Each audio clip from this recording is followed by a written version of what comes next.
धन्यवाद सभापति महोदय। मैं माननीय प्रधानमंत्री जी को अपनी पार्टी का आभार प्रकट करता हूं, जिन्होंने मुझे वक्फ संशोधन विधेयक यानी कि उम्मीद unified Waqf management empowerment efficiency and development के समर्थन के में बोलने के लिए मौका दिया है। ये विधेयक नहीं, एक उम्मीद है। इस उम्मीद में एम्पावरमेंट है, एफिशिएंसी है, डेवलपमेंट है और कहीं ना कहीं इसी को देखकर आज जहां देश भर के लोग इसके समर्थन में हैं, वहीं Catholic bishop conference of India, church of Bharat, Kerala council of churches, Kerala Catholic bishops council और all India Sajjada Nashin council, मुस्लिम राष्ट्रीय मंच जैसी अनेक संस्थाओं ने, चर्च से लेकर मुस्लिम की अन्य सभाओं ने इसका समर्थन किया है। उसके लिए भी मैं उनका बहुत बहुत आभार प्रकट करता हूं। माननीय सभापति जी, वक्फ को बदलने का वक्त आ गया है, क्योंकि यह अत्याचार और भ्रष्टाचार का एक ऐसा अड्डा बन गया है। उसको खत्म करने का और बदलने का समय आया है। भारत को वक्फ के खौफ से आजादी चाहिए, क्योंकि यहां पर ये जो पहले कांग्रेस के जमाने में बना वक्फ का कानून है, वह उसका मतलब तो यही था, खाता ना वही जो वक्फ कहे वही सही। यानी कि जहां पे कह दिया वक्फ की जमीन है, वो फिर वक्फ की जमीन हो गई। वो जिम्मेदारी उनकी नहीं है कहने की, बताने की कि ये कैसे उनकी जमीन है, लेकिन जिसकी चले गई वो बेचारा दर दर भटकता है और उसको इंसाफ भी नहीं मिलता है। मैं इसके बारे में विस्तार में बताऊंगा, लेकिन आज एक बार फिर कांग्रेस देश को और देश में भ्रम फैलाने का प्रयास कर रही है। एक और तो वो हाथ में एक लाल सी किताब लेकर चलते हैं, जो कहने के लिए संविधान है लेकिन संविधान नहीं है। अगर संविधान की आप इस कॉपी को देखेंगे तो आपको एहसास होगा कि बाबा साहब अंबेडकर का सपना था कि एक देश में तो एक ही संविधान रहेगा। आपने एक देश में दो विधान बनाने का काम किया है। आपको तय करना है संविधान के साथ रहना है कि वक्फ के साथ रहना है, वक्फ के साथ रहना है कि संविधान के साथ रहना है, आपको तय करना पड़ेगा। और यही नहीं, और जो लोग बड़ी बड़ी बातें यहां पे कर रहे थे, उनको यही कहना चाहता हूं, ये हिंदुस्तान है, पाकिस्तान या तालिबान नहीं। यहां बाबा साहब का संविधान चलेगा, काबिले का फरमान नहीं, मुगलिया फरमान नहीं चलने वाला। यहां पर एक नहीं अनेक ऐसे उदाहरण देखने को मिलेंगे। माननीय सभापति जी, आज हम केवल संविधान संशोधन पर चर्चा नहीं कर रहे, लेकिन एक ऐसे समानांतर सत्ता को चुनौती दे रहे हैं जो दशकों से अनियंत्रित रूप से अस्तित्व में है। वक्फ संशोधन बिल 2025 केवल कानून में बदलाव नहीं, बल्कि एक संदेश है। संदेश स्पष्ट है कि देश में एक ही कानून चलेगा, भारत का संविधान, और भारत के संविधान के ऊपर कुछ नहीं है। वक्फ बोर्ड का उद्देश्य मुस्लिम समुदाय के कल्याण के लिए संपत्तियों का प्रबंधन करना था, लेकिन कांग्रेस और उसके सहयोगी दलों ने इस भूमि को अपारदर्शी और एक गैर जिम्मेदाराना तरीके से राजनीतिक संरक्षण देते हुए एक ऐसा साम्राज्य बनाया जहां पर इन्होंने इसको अपना वोट बैंक का एटीएम बनाकर रख दिया है। 70 सालों से इन्होंने यही किया है। 1947 में भारत ने एक विभाजन देखा है, वो एक परिवार और एक पार्टी के कारण वो विभाजन हुआ है। आज जमीन जिहाद, लैंड जिहाद के नाम पर हम दूसरा विभाजन नहीं होने देंगे, नहीं होने देंगे। एक स्पष्ट संदेश तो यहां पर देना ही चाहते हैं कि मोदी जी के राज में भारत में एक कानून, एक संविधान और एक भारत रहेगा। और एक स्पष्ट संदेश भी है, एक है तो सेफ है। और यही नहीं, हम क्या कह रहे हैं, हम कह रहे हैं कि इस बिल के माध्यम से पारदर्शिता लाएंगे। पारदर्शिता लाएंगे तो जवाबदेही भी तय करेंगे।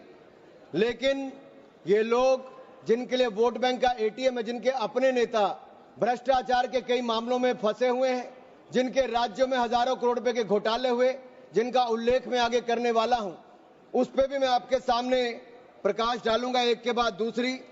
लेकिन सवाल ये खड़ा होता है कि 70 साल से ये प्रक्रिया जो चल रही है, चाहे 1964 की बात हो, 69 की बात हो, उसके बाद एक के बाद दूसरे संशोधन आए, 95 से लेकर 2013 तक इन्होंने इस कानून को इतना ऐसा बना दिया कि इसको चुनौती देने तक का भी हक कहीं नजर नहीं आता था।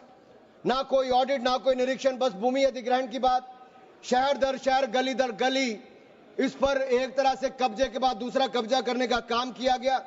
ये धर्मनिरपेक्षता नहीं थी, ये एक नरम विभाजन की ओर ले जाने का काम था, एक नरम विभाजन की ओर ले जाने का काम था। लेकिन हमने अब इस कानून में बदलाव किया है ताकि मुस्लिम समुदाय के सभी गरीब से गरीब व्यक्ति का भी इसमें भला हो सके। मुझसे पहले एक मुस्लिम समुदाय के एक सदस्य जो कांग्रेस पार्टी से आते हैं, वो अपना भाषण कर रहे थे। मैं उनको ही कहना चाहता हूं, अशरफ,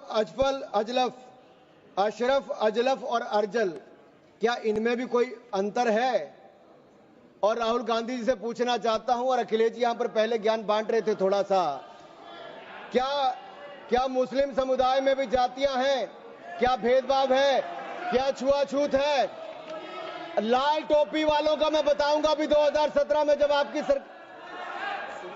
सरकार आने से पहले घोटाले कितने थे, एक नहीं अनेक, लेकिन इनके काले कारनामे आज खत्म हो जाएंगे सर। ये विधायक कांग्रेस की तुष्टीकरण की राजनीति का अंतिम संस्कार करने वाला है, मैं विश्वास दिलाना चाहता हूं। This will be the last nail in the coffin of Congress politics of appeasement. अगर आप देखिए, इन्होंने इससे पहले भी पंडित जवाहरलाल नेहरू जी ने पहले तो देश के विभाजन करने में अपना वो काम किया, उसके बाद धारा 370-35 से देकर ऐसे जख्म दिए कि हजारों लोगों की मृत्यु हो गई। लेकिन ये नरेंद्र मोदी जी की सरकार थी जिसने धारा 370-35 को सदा के लिए खत्म करने का काम किया है। यह हमारी प्रतिबद्धता थी मुस्लिम समुदाय की बहनों की ओर। जो ट्रिपल तलाक से निजात दिलाने का किसी ने काम किया तो नरेंद्र मोदी की सरकार ने किया है। आपने तो वायदा किया था कि जो पाकिस्तान, बांग्लादेश और अफगानिस्तान में रह गए हैं उनको वहीं पर पूरा न्याय मिलेगा, लेकिन नहीं मिला। लेकिन उनको भारत में भी आकर अगर उनको नागरिकता देने की बात थी तो आपकी सरकार में 60 सालों में नहीं हुआ। सीएए कानून किसने बनाया? तो वो भी नरेंद्र मोदी की सरकार ने बनाकर वो काम किया है। मैं एक बात और इसमें कहना चाहता हूं, अगर इसमें एक के बाद दूसरा देखा जाए, कांग्रेस ने कहीं ना कहीं और कांग्रेस के सहयोगी दलों ने वोट बैंक के लिए संविधान का सौदा कर लिया है, और ये सौदा ही किया है। तभी तो हमने एक के बाद दूसरे उदाहरण देकर कहा कि आपने कैसे उसको अपना वोट बैंक किया, एटीएम बना के रखा। लेकिन ये जो बिल है ये अन्याय की जड़ पर प्रहार है, और इस प्रहार के बाद सबको न्याय न्याय और न्याय ही मिलने वाला है। हमने कहा है कि प्रत्येक वक्फ संपत्ति रजिस्टर हो, पंजीकृत हो, उसके आंकड़े होने चाहिए, और हर झगड़ा कानून के अंतर्गत हल हो, किसी डर और भय के अंतर्गत ना हो। आपको इस बात का क्यों डर है? अगर किसी को न्याय मिलता है, ट्रिब्यूनल के बाद अगर कोई हाई कोर्ट, सुप्रीम कोर्ट जाना चाहता है तो आप क्यों रोकते हो? देश में हर कानून के अंतर्गत, चाहे इनकम टैक्स का हो या कोई भी हो, आप एक के बाद दूसरे कोर्ट जा सकते हो। लेकिन वक्फ में ये कानूनी रोक क्यों लगाकर रखी थी? ये बिल जो कहा गया किसी धर्म के खिलाफ, ये बिल किसी धर्म के खिलाफ नहीं है। यह बिल भ्रष्टाचार, धोखा और धार्मिक सामंतवाद के खिलाफ है, और हम इसके खिलाफ रहेंगे। ये बात स्पष्ट है कि ये आस्था का विषय नहीं है। As long as prime minister Modi is the PM, the shops of appeasement will remain shut. This bill is not about Hindu versus Muslim, this is law versus lawlessness, constitution versus corruption, Bharat versus internal partition. और ये partition एक बार हो गया, अब आपके कारनामों के कारण बार बार नहीं होने देंगे। सर, मैं एक अंतर्राष्ट्रीय स्तर पे क्या परिस्थितियां वो थोड़ा बताना चाहता हूं। टर्की में 1923 के बाद 1924 में मिनिस्ट्री ऑफ वक्फ इसको एबॉलिश कर दिया गया, और वहां पे जनरल डायरेक्टरेट ऑफ फाउंडेशन बना जो रेस्टोरेशन, मेंटेनेंस और यूटिलाइजेशन वक्फ प्रॉपर्टीज का करता है, और ये इसके बाद इसको लोगों की भलाई के काम के लिए पैसा लगाता है। कुवैत में भी ministry of Waqf and Islamic affairs है। ये एसेट, मस्जिद, स्कूल, अस्पताल, इन सबका देखरेख करता है और मॉडर्नाइजेशन के माध्यम से, टेक्नोलॉजी के माध्यम से इसका फायदा उठाते डिजिटलाइजेशन किया है। लेबनान में ministry of endowments and Islamic affairs है जो इसकी मैनेजमेंट और यूटिलाइजेशन को सारे को देखती है और चैरिटेबल और कम्युनिटी के काम को देखती है। सीरिया में भी मिनिस्ट्री ऑफ वक्फ है जहां पर एप्रोप्रिएट यूज हो, रेवेन्यू हो, चैरिटेबल पर्पस हो, उसके लिए काम किया जाता है। इराक में भी सुन्नी एंडोमेंट और शिया एंडोमेंट ऑफिस है और ये भी सीधा सेंट्रलाइज फ्रेमवर्क के माध्यम से काम करता है। सऊदी अरेबिया में जनरल अथॉरिटी ऑफ वक्फ है जो इंडिपेंडेंट पब्लिक बॉडी है। सिंगापुर में MUIS है जो स्टैट्यूटरी बॉडी है, वो मिनिस्ट्री ऑफ कम्युनिटी डेवलपमेंट के अंतर्गत है। ये वक्फ मैनेजमेंट के डिजिटल सिस्टम के माध्यम से काम करता है। इंडोनेशिया में भी इंडोनेशियन वक्फ बोर्ड है जो इंश्योर करता है अच्छे काम करने के लिए, उनके भलाई के लिए। तुनिसिया में भी, इजिप्ट में भी, रशिया में भी, फ्रांस में इसी तर्ज पे काम किया गया है। लेकिन यहां पर ऐसा नहीं किया गया, यहां पे इसके खिलाफ ही काम करते रहे। चंद लोगों के हाथ में, राहुल गांधी जी कहते हैं कि चंद लोगों के हाथ में देश की संपत्ति है। राहुल गांधी जी सदन में नहीं, लेकिन मैं उनको बताना चाहता हूं, मात्र 200 लोगों के हाथ में अपने वक्फ बोर्ड दे रखे हैं और देश की लाखों करोड़ रुपए की संपत्ति उनको दे रखी है। क्या उनसे छुटकारा दिलाना चाहिए कि नहीं दिलाना चाहिए? क्या आम मुस्लिम को उसका लाभ मिलना चाहिए कि नहीं मिलना चाहिए? क्या मुस्लिम महिलाओं को, बच्चों को लाभ मिलना चाहिए कि नहीं मिलना चाहिए? क्या विधवाओं को लाभ मिलना चाहिए कि नहीं मिलना चाहिए? आप महिला विरोधी क्यों हैं? मुस्लिम विरोधी क्यों हैं? आप बदलाव विरोधी क्यों हैं? ये सवालों का जवाब आपको देना ही पड़ेगा। सर, एक कहावत है जो यहां पर बाहर कहा जाता है कि पता है यहां से बहुत दूर, पता है यहां से बहुत दूर और गलत और सही के पार एक मैदान है। पता है यहां से बहुत दूर, गलत और सही के उस पार एक मैदान है। मैं वहां मिलूंगा तुझे और अगर वक्फ का बस चला तो वक्फ की संपत्ति बन जाएगा। यानी कि जिस पे भी नजर रखोगे वक्फ की संपत्ति बन जाएगा और उसमें से आपको इंसाफ मिल नहीं पाएगा, क्योंकि ऐसी हालत कर दी है। सर, अगर आप देखेंगे वक्फ की सच्चाई क्या है, भारत में ऐसा कौन सा कानून है जिसने आपका घर, आपका मंदिर, यहां के आपके पूरे गांव छीन लिए? भारत में कौन सा ऐसा कानून है जिसने आपका घर, आपके मंदिर, आपके पूरे गांव छीन लिए? ये ऐसा कौन सा कानून है जिसके खिलाफ आप कोर्ट भी नहीं जा सकते? ये कौन सा ऐसा कानून है जो संविधान से भी ऊपर है? इसका नाम वक्फ है जो कांग्रेस के समय बना है। सर, इसने गुरुद्वारे हो, मंदिर हो, घर हो, गांव हो, सब पे कब्जा करने का काम किया है। एक तुगलकी फरमान है सेक्शन 40, इसमें दान देने वाला किसी भी धर्म का हो सकता है, लेकिन देखभाल करने वाला मुसलमान ही होना चाहिए। ये मंदिर में तो ऐसा नहीं है। सरकारें मंदिर का, ये कर्नाटक की सरकार है कांग्रेस की, 450 करोड़ रुपया साल का आप इकट्ठा करते हैं, कहां खर्च करते हैं? कौन जवाब देता है उसका? एक एक रुपए का हिसाब आपको देना चाहिए था। क्या किसी मस्जिद का पैसा आपने लिया? क्या किसी वक्फ बोर्ड का पैसा आपने लिया? लेकिन कर्नाटक में जो घोटाले हुए सर, उसमें इनके राष्ट्रीय अध्यक्ष मल्लिकार्जुन खड़गे जी का नाम भी आता है। जहां पर क्या सर, यही नहीं,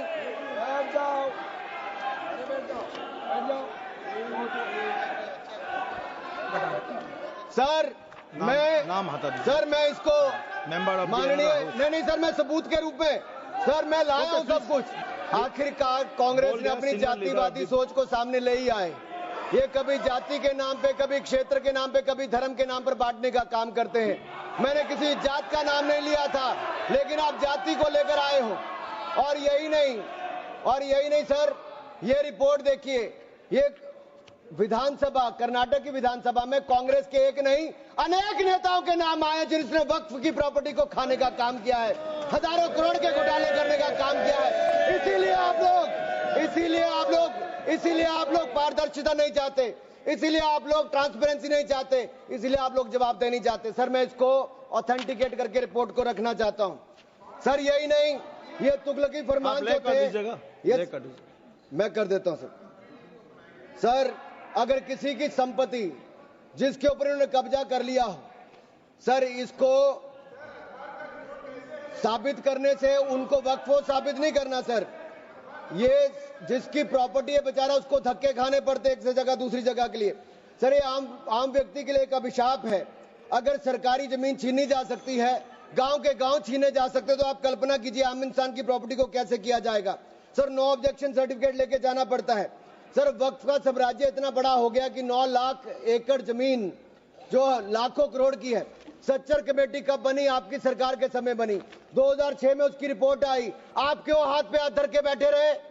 क्यों बैठे रहे? उन्होंने कहा था कि साल का 12,000 करोड़ रुपए की आमदन हो सकती है। पिछले 20 सालों में 2.5 लाख करोड़ रुपए की आमदन हो गई होती।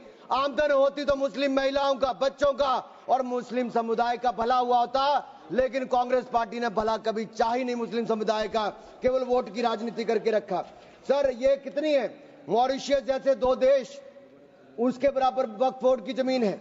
सिंगापुर जैसे 5 मिनट और मैं खत्म कर रहा हूं। सर मालदीव जैसे 12 देश उसके बराबर वक्फ बोर्ड की जमीन है।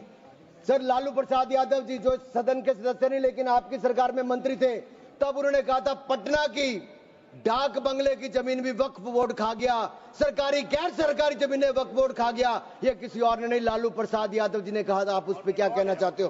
ऑन रिकॉर्ड के पे कहा है। गरीब मुसलमान भी सर इस कानून का शिकार रहे।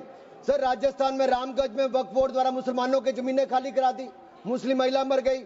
उत्तर प्रदेश में लाल टोपी वालों की सरकार में, सर ये लाल टोपी के काले कारनामे उत्तर प्रदेश में देखे हैं। इनके उस समय के मंत्री ने सैकड़ों एकड़ जमीन खा गए वहां पे बैठ के आप लोग। सर यही नहीं, काले कारनामे इनके और भी हैं सर। मैं सर ये सारा आपकी इजाजत से, सर ये मुस्लिम विरोधी भी है, महिला विरोधी भी है, पसमंदा विरोधी भी है, अहमदिया विरोधी भी है, और ये विरोधी भी है। सर यही नहीं, प्लीज बैठिए, सर यही नहीं, आपका बारी आएगा, आप ये गरीबों के उत्थान के लिए तब भी कुछ नहीं कर पाए सर। आप बैठिए सर ठीक रिकॉर्ड रखने का इन्होंने कुछ नहीं किया सर। हम क्या कहते हैं, शिया हो, अहमदिया हो, महिला हो, पिछड़े वर्ग के मुस्लिम समुदाय के लोग हो, उनको इसका सदस्य बनाइए।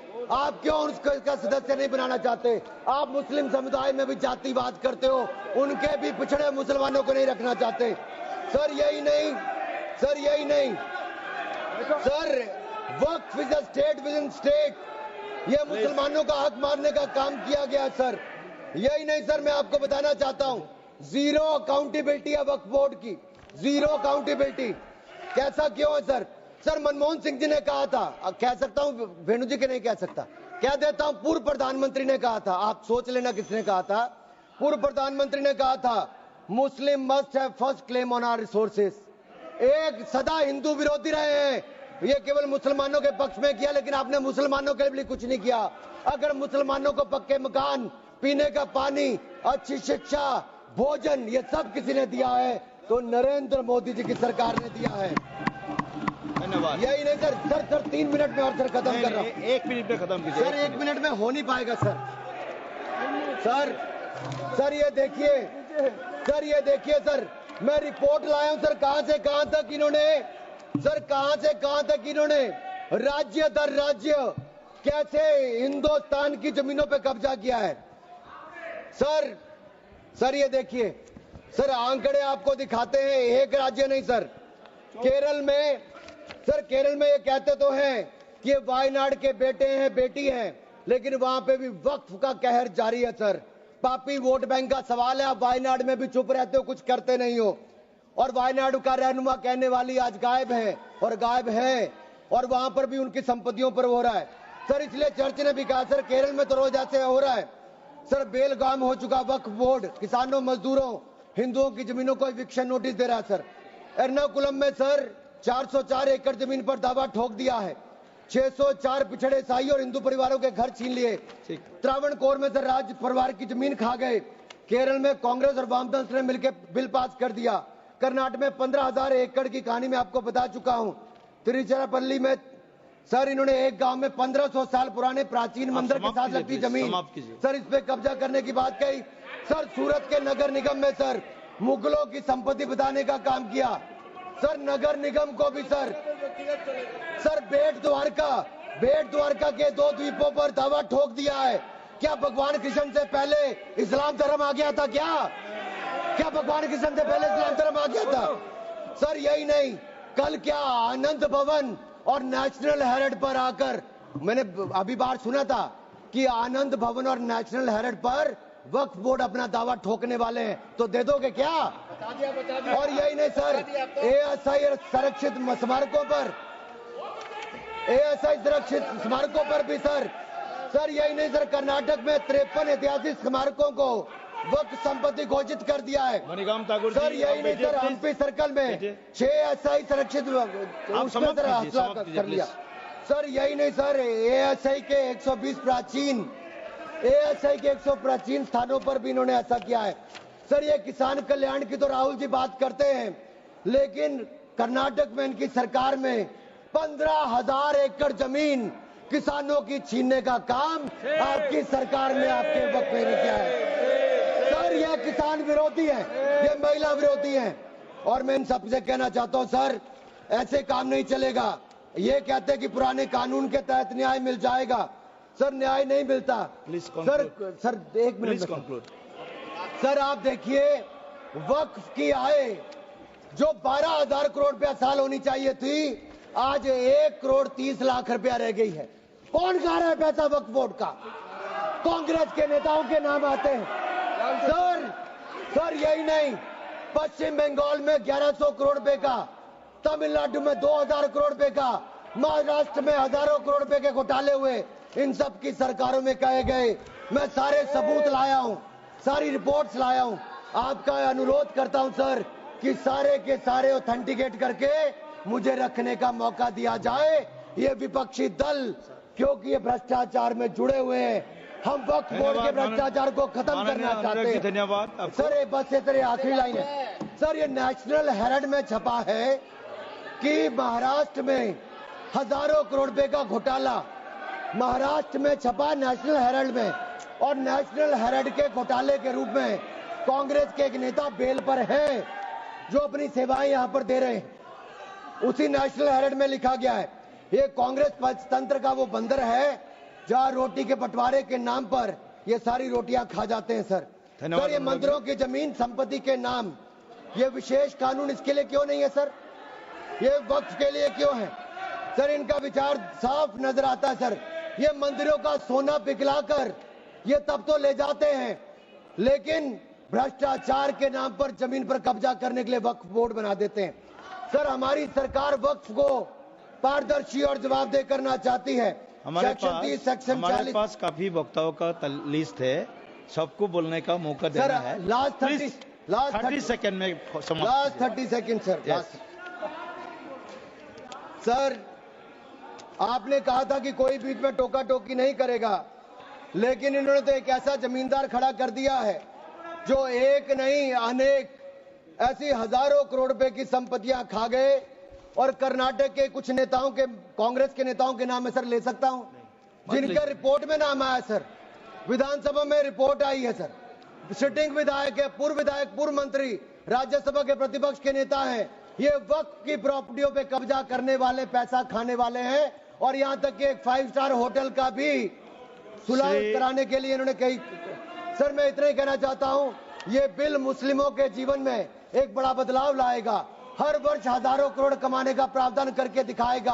अच्छी शिक्षा, अच्छी सुविधाएं, अच्छे मकान, अच्छा इलाज और अच्छा भविष्य देने का काम ये नरेंद्र मोदी की सरकार में वक्फ बोर्ड का संशोधन बिल उम्मीद के माध्यम से एक नई उम्मीद बांध कर दिखाएगा, नई उम्मीद बांध कर दिखाएगा। बहुत बहुत धन्यवाद। माननीय सदस्य।